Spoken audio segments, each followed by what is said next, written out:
Selamünaleyküm arkadaşlar. Yeni bir Kuruluş Orhan dizisi ile ilgili analiz videosuna hepiniz hoş geldiniz.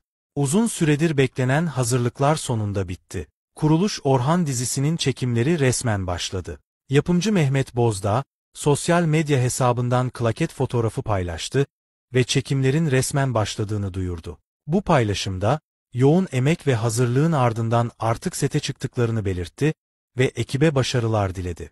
Çekimlerin başladığı tarihe bakıldığında dizinin ilk bölüm fragmanının Ekim ayının ilk haftasının sonunda veya da ikinci haftasında ekrana gelmesi bekleniyor. Arkadaşlar, çekimlerin başlamasıyla birlikte eski kadrodan tanıdık bir isim olan Haristo da diziye yeniden katıldı. Büyük ihtimalle Haristo, Bursa'da Orhan Gazi için casusluk yapacak. Kuruluş Orhan her yeni güncellemesinden haberdar olmak için kanalımıza abone olmayı ve bildirim zilini açmayı unutmayın. Bugünkü videomuzun sonuna geldik. Bir sonraki videoda görüşmek üzere, Allah'a emanet olun.